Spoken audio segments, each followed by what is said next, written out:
सत्य गुरु जय गुरुदेव।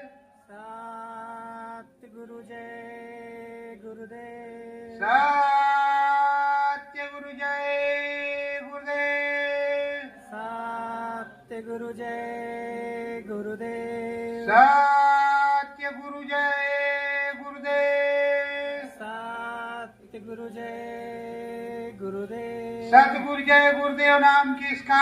प्रभु का। प्रभु का पावन नाम। सत्य गुरु जय गुरुदेव। मन मंदिर सतगुरु राम रहो।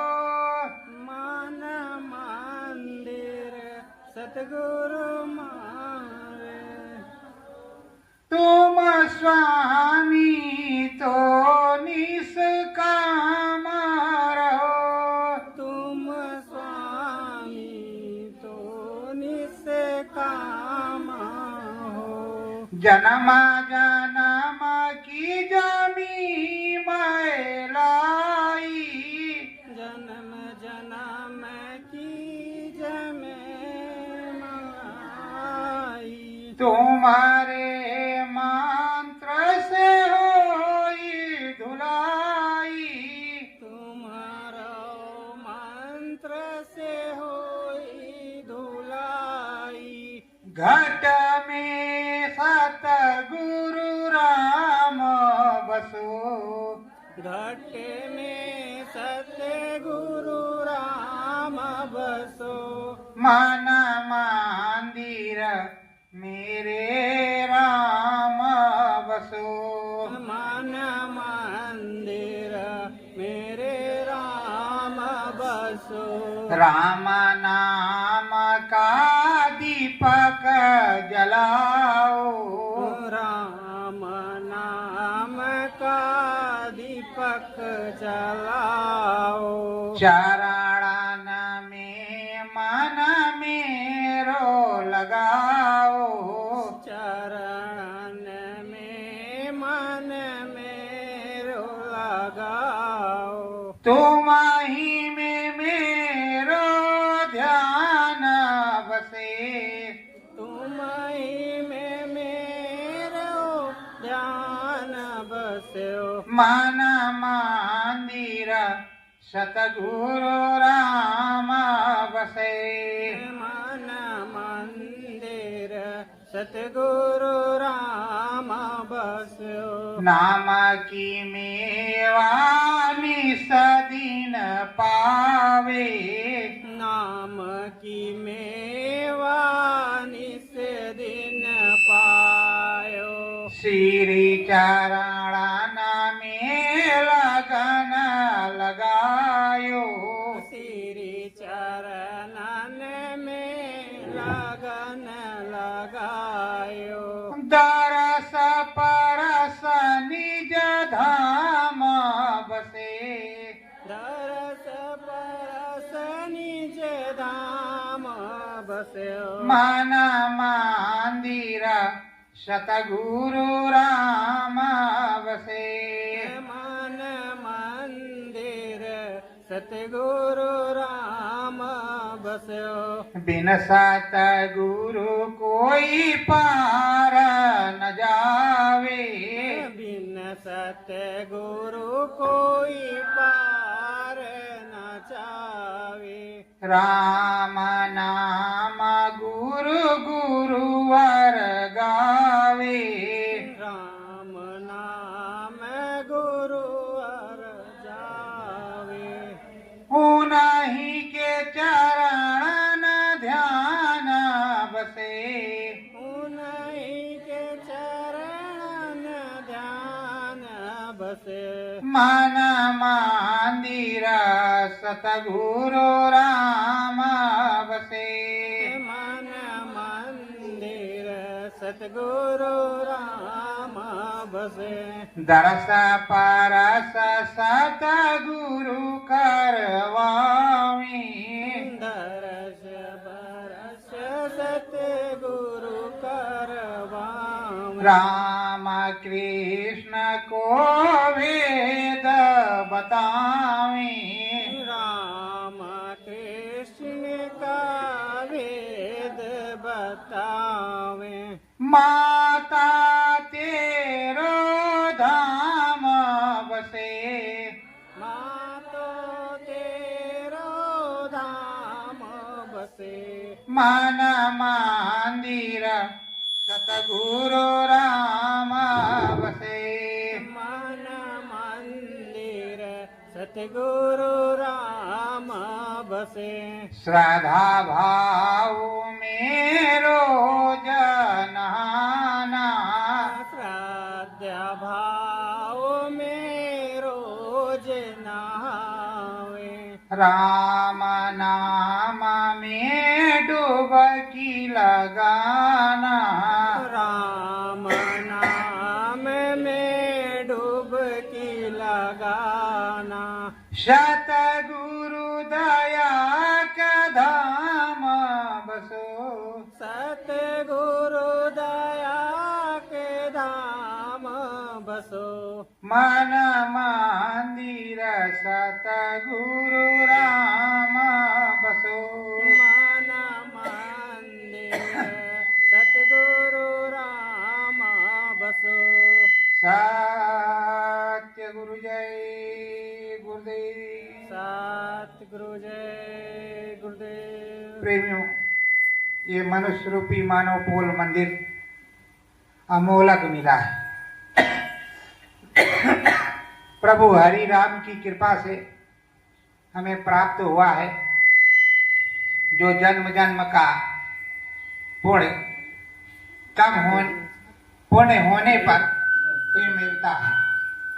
जब जन्म जन्म का पुण्य जो है फलीभूत होता है, तभी ये मनुष्य जीवन मिलता है।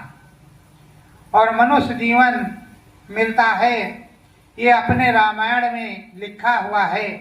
गोस्वामी जी ने लिखा है, राजापुर वाले ने, बड़े भाग्य मानुष तन पावा, सुर दुर्लभ सदग्रंथन गावा।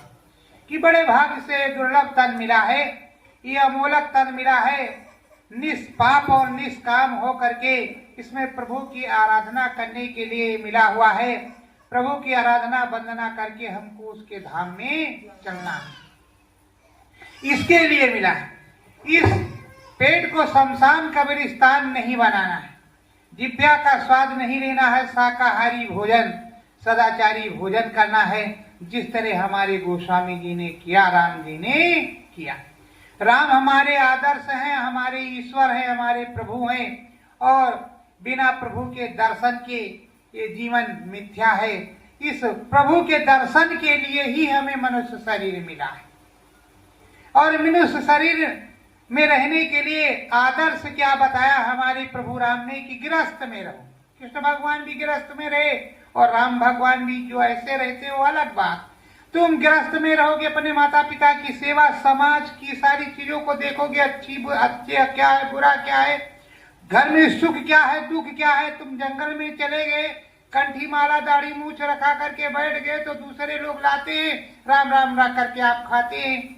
और इतना भजन भी आपसे नहीं होता कि आप किसी को कुछ कर दें, खुद का तो कर नहीं पाते, खाक दूसरे का रहे। और वहां गृहस्थ में अपना कमाई और अपना खाना और परस्वार्थ करना होता, स्वार्थ ही नहीं रहता, उसमें परस्वार्थ भी होता, दूसरों की भलाई। इसीलिए गृहस्थ जीवन सबसे अमूलक है। सारे कर्तव्यों का आपको पालन करना है, और उसी के साथ 12 वर्ष तक चित्रकूट में प्रभु राम ने भजन किया, तपस्या किया, फिर 13वें वर्ष में उधर गए, और जो है भजन करते ही रहते। और कौन ऐसा देवी है, कौन देवता जो भजन नहीं करता? आप ही लोग नहीं करते। शंकर भगवान बराबर समाधि में लीन रहते, फिर किसकी समाधि में लीन रहते? उनका तो भी कोई भगवान होगा। अगर मेरे भगवान वो हैं तो उनके भी भगवान कोई होंगे, अगर मेरे पिता हैं तो उनके पिता भी तो होंगे। इसी तरह सबके एक परम पिता है, उन सर्वेश्वर परम पिता को सदगुरुदेव भगवान कहते हैं। उन्हीं को सदगुरु राम कहते हैं, जो सबका सृजनहार है और सबका पालनहार है। वही सर्वेश्वर है, और जहां पर स्वर लगता है, चाहे अखंडेश्वर हो, महाकालेश्वर हो, रामेश्वर हो, तो वही सबका परम पिता असली है, असली मालिक है। अब देखो सूर्य भगवान सुबह निकले, शाम को अस्त हो गई। कहने के लिए यही एक भगवान तुमको हमको दिखाई पड़ते हैं, बाकी तो भगवान अदृश्य हैं। और जब तुम देखना चाहोगे तो सारे भगवान दृष्टवान हैं, सब तुम्हारे सामने हैं। लेकिन उसको गोस्वामी जी ने, हमारे रामायण के रचयिता जो है गोस्वामी जी ने लिखा है, जिनको कवि कह दिया, जबकि वो संत है। संत का अंत नहीं होता। संत को ही ज्ञान होता है कि मनुष्य मानो पोल मंदिर में या राम जी से बात कैसे होगी। साइंस क्या जानेगी कि राम जी से बात कैसे होगी। अगर साइंस को ये मालूम होता कि जो सब जीवित हो जाएंगे तो मरते कोई क्यों, तब चले जाते। तो प्रेमियों, अपने सनातन धर्म में बताया गया है कि समाधि लगाई जाती है। ऐसे ऐसे बैठे, आंख बंद किया, नाम योग साधना की समाधि लगाई जब गोस्वामी जी ने, और कहा इन दोनों बाहरी नैनों को बंद कर लिया। इन नैनों को बंद कर दिया, मन बुद्धि चित्त यहाँ लाए, इस जगह बिरकुटी पे, मतलब जहाँ तिलक लगाती यही जीवात्मा बैठी। जब मन बुद्धि चित्त लाए तो लिखते हैं मूंद्यऊ नयन त्रिशितमय भयऊ पुंचितवत कोसलपुर गयऊ। इन दोनों नयनों को बंद कर लिया। अंदर में जो दिव्य दृष्टि है, जिसको शिव नेत्र करते हैं, तो वो खुला। तो उससे हम देख रहे हैं कि हम कोसलपुर चले गए, अयोध्या चले गए। अंदर वाली, अंदर में अयोध्या है और राम की नगरी है, साकेतपुरी है, वहां गए। तो कह रहे मोहि विलोक राम मुस्काही बेहसत तुरंत गयो मुख माही। उस दरवाजे के अंदर हम चले गए और राम जी हमें देख करके मुस्कुरा रहे। ये सब मेरे जीते जी चित्रकूट में हुआ, चित्रकूट में हुआ, ये बतला रहे हैं और रामायण में लिखा हुआ है। वो अपना पूरा अनुभव लिख रहे हैं कि हमने ऐसे ऐसे राम जी को इसी कलयुग में, सतयुग की कोई बात नहीं, इसी कलयुग में उन्होंने देखा। प्रेमियों, अगर उन्होंने देखा और उन्होंने दिखाया भी 13 से 16 लोगों को, पर जमाना बादशाहियत का था। वो चाहते थे कि सब कर्म कांड में फंसे रहें। और देखो प्रेमियों, जो कर्म कांड होता है उसमें सबका मन लगता है। ये मंदिर है, मंदिर, ये सतनामी मंदिर है, सदगुरु का, मलूक साहब का है, बुल्ला साहब का है। जगजीवन कबीर साहब का है। तो साहब तो अंदर की कहते, बाहर की कहते नहीं।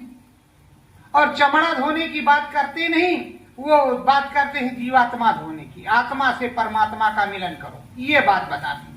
और यहाँ खाने पीने के लिए इस पे 50 चढ़ाओ, इस पे 100 चढ़ाओ, ये वाले ये वाले ये वाले। इसमें कितने वाले? तुम्हारे परिवार में कितने लोग? सबको अगर शादी ब्याह होगी तो 500-500 का नोट मिल ही करेगा। उसी तरह 500-500 का इधर भी देते रहो। पर असली तो मालिक कोई दूसरे है जो सबको देता हो 500-500 वाला। तो 500-500 वाला जो सबको देता है उससे मुलाकात करो, जिससे कुछ ज्यादा मिलेगा। और आप इधर उधर उधर, तो तभी तो कहा दुनिया ऐसी बावरी पत्थर पूजन जाए और घर की चकिया कौन पूंजे जी कर पीसा खाए। उसको कोई नहीं पूछता। और जो असली मनुष्य रूपी मानव पोल मंदिर में भगवान बोल रहा है, प्रभु बोल रहा है, परमात्मा बैठा है। प्रेमियों, आप सोचते हो कि दिव्य नेत्र कहाँ होगा? शिव नेत्र झूठ बोलते हैं बाबा लोग, कैसे शिव नेत्र होगा? 2 आंखें मेरे पास, तीसरी है ही नहीं। ऐ प्रेमियों, जब आप सोते हो रात को तो स्वप्न में आप प्रयागराज जाते हो। किसमें जाते हो? उसको स्वप्न कहते हो। वास्तव में वो जागृत लिंग शरीर है तुम्हारी जीवात्मा का। वो लिंग शरीर में वहां जो है, ये स्थूल शरीर है, वो लिंग शरीर, ये पिंड है। और वो दूसरी चीज है, वहां पहुंची, उसमें स्नान किया, तुमको सारा याद रहा जो भी तुम्हारा त्रिवेणी संगम पर तुम्हारा क्रियाकलाप हुआ। जब सुबह जगह, अरे आप तो हम संगम गए कैसे थे? सोए तो यहाँ थे। किस आंख से गए थे? वही तुम्हारी तीसरी आंख है, और वही तुम्हारा बोलता है, वही तुम्हारा जीव है। और वही पीयू से मिलेगा भी परमात्मा से, और वही जीती जागृत अवस्था में निकलता है। जैसे कुंडलिनियां जागृत हुई, साहब बुल्ला ने, मलूक ने जब बताया, तो जब जागृत हुआ और चढ़ाई हुई, यहाँ आया। और इसके बाद में लोग सोचते मर जाएंगे, मरता कोई नहीं, तो अमर हो जाता है। मरता कौन है? और मरने के टाइम कष्ट नहीं होता। जैसे आया परवाना, हाँ भाई चलो चलो, ये लो, इसको इधर किया और उधर चले गए। कहते भाई जा रहे हैं, कोई रोना धोना मत। रोने धोने से क्या मतलब? माया की साया है, पानी का ये तन बुल्ला है, यहाँ खत्म हो गया। और प्रेमियों, अगर आपके संत महात्मा सनातन धर्म वाले नहीं होते, सारी चीजों को नहीं बताते। अगर मूर्ति नहीं देख देख करके मूर्ति नहीं बनवाते कि ये राम जी की है, कृष्ण भगवान की है, दुर्गा जी की है, देवी जी की, तो आपको मालूम होता क्या कि कौन से जी की है और कौन से जी किस तरह के। यहाँ सबका नाम है, जितने भी आप बैठे हो सबका नाम अलग अलग, सबकी जाति अलग अलग, फिर का अलग। वैसे उनको ये दुर्गा है तो वो काली है, तो ब्रह्मा है तो वो विष्णु है, तो ये महेश है, तो गणेश है, तो कौन दिनेश है, कौन कार्तिकेय, सबका नाम है कि नहीं। तुम्हारा भी इसी तरह नाम है।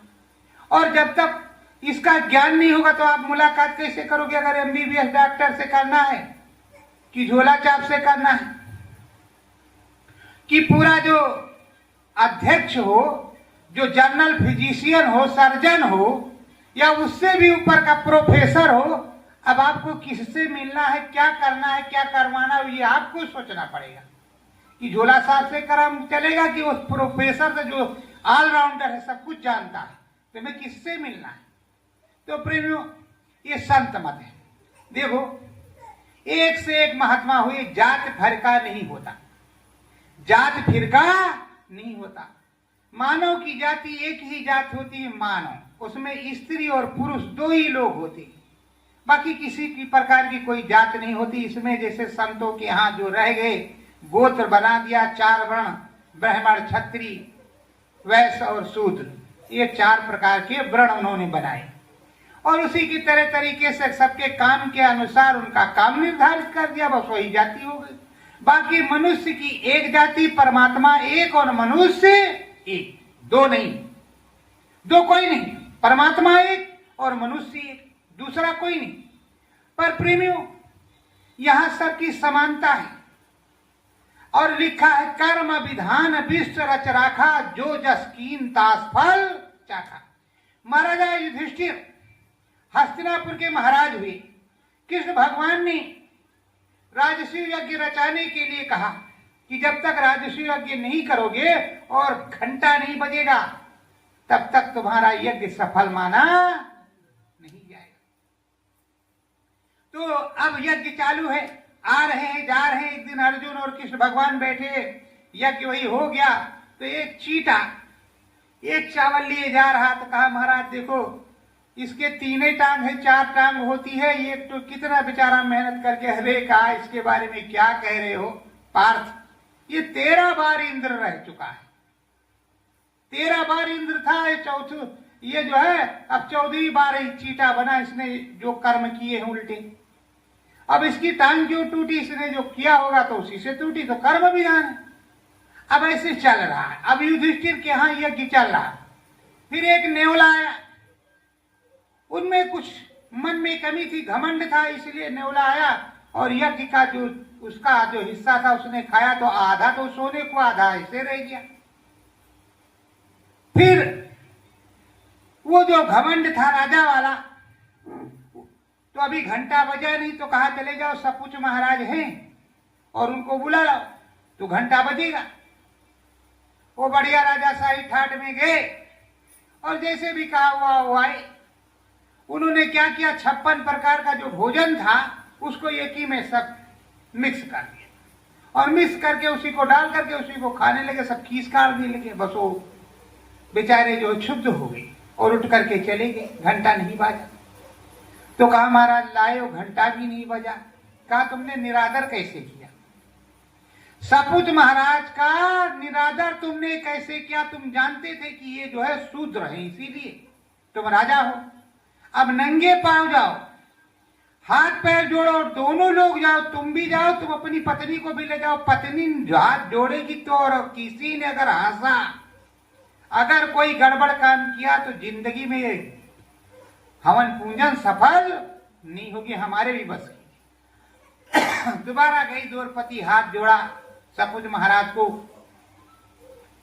और सपूत महाराज को जब हाथ जोड़ने के बाद वो आई और वहां पहुंचे, फिर से बैठे, फिर से 56 प्रकार बना, फिर से उन्होंने उसी वही किया। और वो सब सदगुरुदेव भगवान की जय, सदगुरुदेव भगवान की जय कर रहे हैं चुपचाप। अब तो डर के मारे कि अब पता नहीं क्या हो, उसको जैसे उसमें डाला और मुंह में डाला, तैसे घंटा स्वर्ग में बजने लगा। तभी कहते सपूत बन घंट नवाजा जब इतने बड़े धर्मात्मा थे तो खुदे बजा लेते धर्मराज थे, लेकिन उनसे नहीं होगा, संतों से होगा। जो संत हैं उनका अंत नहीं होगा। इसीलिए कहते गुरु गोविंद की दो खड़े काके लागो पाए, बलिहारी गुरु आपने गोविंद देव लखाए। और राई से पर्वत करे, पर्वत राई माए, तो ये पर्वत को राई बनाने वाला समरस संत सतगुरु होता है। उस साहब कबीर कर सकते। साहब कबीर ने क्या किया, जब रामानंद स्वामी ने कहा कि दूध ले आओ, तो वो रोज देखते थे कि जल ऐसे चढ़ा देते हैं, जमीन पे गिर जाता है। और जो वो कहते थे, गुरु तो उनको बना करके रखा ही था, और वो तो प्रकट हुए थे कबीर साहब, कोई पैदा तो हुई नहीं, और ना मृत्यु का कोई प्रमाण है। फूल मिला, आप लोग भी जानते हो। तो हमारे यहाँ तो प्रकट होने की भारत में पद्धति है। नरसिंह भगवान, द्रौपदी और जो युधिष्ठिर, नकुल, सहदेव और राम और कृष्ण, ये सब प्रकट हुए। कितने भगवान प्रकट हुए, और प्रकट हुए और पैदा हुए, दो ही रास्ता, तीसरा कोई रास्ता ही नहीं। तो जो प्रकट होता है वो भगवान के स्वरूप, और जो पैदा होता है वो इंसान के स्वरूप, पर रहता इंसान ही जैसा है। अगर प्रकट भी हुआ इंसान ही की तरह रहेगा, और सुख दुख सारा उसको झेलना पड़ेगा। अब वहां लव तो पैदा हुए, लेकिन कुछ को प्रकट किया वाल्मीकि ने, किया कि नहीं किया? तो आप सबको समझना चाहिए कि यहाँ प्रकट और पैदा दो प्रकार की पद्धति है, कितने भी प्रकट हो सकते हैं। अब देखो बरसात आता है तो जरा से वो जो सरसों की एक बोझ रख दो, 2 बार पानी बरस जाए, 3 बार उठाओ, अरे बाप रे बाप, कितने लोग उसमें प्रकट है कुछ पता ही नहीं है, गिनती नहीं लगेगी। वैसे देश है, प्रकट करने वाला प्रकट करता जाएगा, आप मारपीट करोगे तो उसकी सजा आपको भुगतना पड़ेगा। तो प्रेमियों, ये संसार है। और ये जो साहब कबीर, उनको 2 बार समझाया, रामानंद स्वामी को नहीं माने। बस कहा कि बच्चा ले आओ, प्रसाद चढ़ाना, दूध, एक मरी गाय के सामने लोटा लेकर के बैठ गए, कहा दूध दे दो तो हम जाएं। अब सुबह से 10 बजने वाला हो गया, पुण्य में देर हो रही, महाराज जी भी पहुंचे, कहा ये क्या कर रहे हो? कहा दूध दे देते तब तो चलेंगे, जब ये दूध देंगी नहीं तो हम जाएंगे कैसे? तो कहा अरे मर गई है। तो कहा वो क्या है जो आप करते हो, जो आप करते हो वो क्या है? ये इससे तो दूध हम ले लेंगे, पर आप उनसे ले सकते हो। तो कबीर साहब ने तो दूध प्राप्त कर लिया, लेकिन उन साहब ने दूध नहीं किया। तो इसलिए साहब का नाम तब से आज तक है, और जब तक धराधाम रहेगा तब तक साहेब का नाम रहेगा। क्योंकि उस समय कोई इलेक्ट्रॉनिक्स मीडिया नहीं थी, कोई प्रचार वाहन नहीं था, लेकिन एक एक शब्द उनके भक्त धर्मदास ने लिख रखा था, और वो सब उनके पास है। तो प्रेमियों, जात पात कुछ नहीं होता है। देखो रविदास जी को आप लोग जानते ही हैं, पूरे संत मीरा के गुरु, और बराबर हर प्रकार से। तो कर्म से ही सब होता है। कर्म विधान विश्व रच राखा, जो जस कीन्ता फल चाखा। और कभी भी, जैसे अब ये रक्षाबंधन है, चलो रक्षा सूत्र अपने स्वामी सदगुरु से बंधवाती, नाम की डोरी, नाम शब्द की जब डोरी बंध जाएगी, जो साहब कबीर बांधते थे, तो वो राम से बंधेगी, सीधी उस सतनाम से बंधेगी। जहां से हम आए हैं, जहां हमारा घर है, ना हमारा फिर तो मृत्यु होगी और ना हमारा जन्म होगा। हम कर्म विधान से मुक्ति पा जाएंगे। प्रेमियों, समर्थ संत सद्गुरु मुक्ति दिलाते हैं, मोक्ष दिलाते हैं, निज घर दिलाते हैं, और यहाँ के लोग कर्म कांड कुछ भी नहीं दिलाते। वो स्वर्ग वैकुंठ भी नहीं दिला पाते। अरे स्वर्ग ऐसे थोड़ा ही मिलता है। 100 यज्ञ किया तो इंद्र हुए, एक यज्ञ करने में तो कहते अरे यार 5551 लग गया, और 500 पंडितों ले गया। तो फिर तुम्हारा यज्ञ किस बात का? उसको आपने जोड़ा कि नहीं जोड़ा? और उसमें मन भी खराब हुआ, कितने लोगों को खिलाया, कोई कह रहा नमक है, कोई है ही नहीं। आपका काम हुआ नहीं हुआ।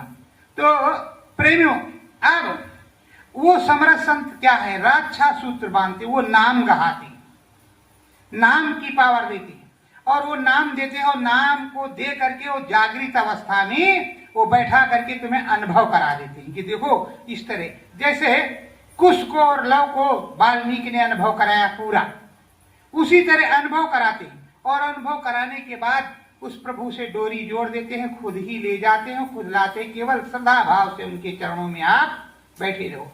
उन्हीं को सदगुरुदेव भगवान कहते हैं, जो जीते जी हमारे तुम्हारे सामने होते हैं और हमारे तुम्हारे जैसे होते हैं। अगर भगवान हमारे तुम्हारे जैसे ना हो तो हम लोग मानेंगे नहीं, चाहे कुछ हो जाए, तो हमारे तुम्हारे जैसे होते और वही सारा भेद बताते, उसके बाद में वो ले भी जाते और उसी से समाज को बताया जाता है। तो कोई अंदर की करता है, मतलब मन मंदिर में करता है, और चलो कोई बाहर से करता, कोई दूर से प्रणाम कर लेता था, भाई महाराज हम दूर है, भगत ना हो, बुढ़ाप तो हो।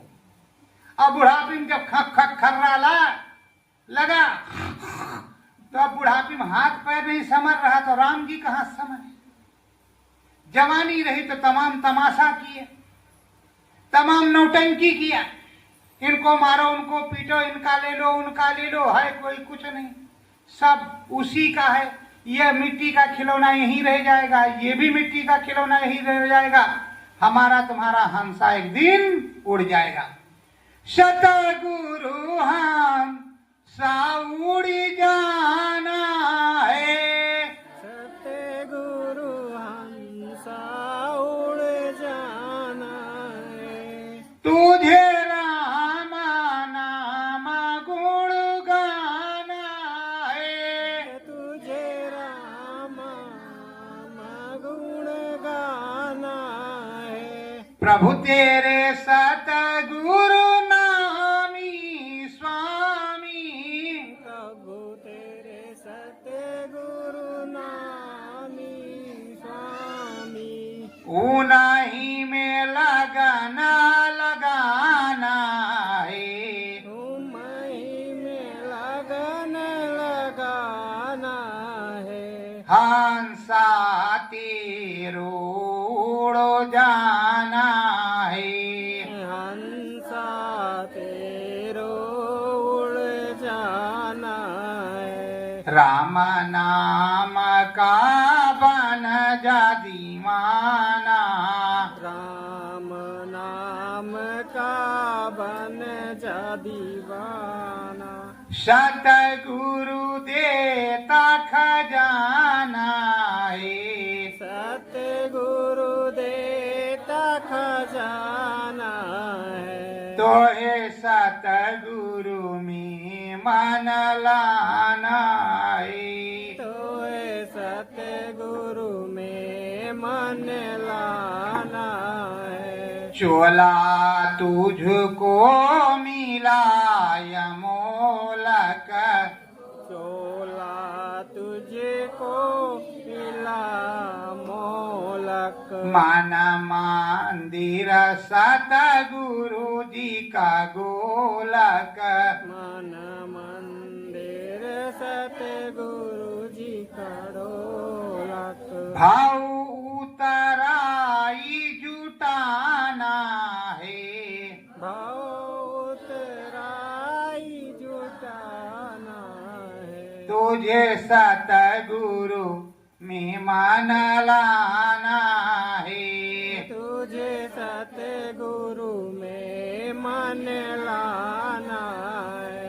श्रद्धा भाव से बैठ के चरणन, सद्य भाव से बैठ चरणन, राम नाम धुन गाना है, राम नाम धुन गाना है।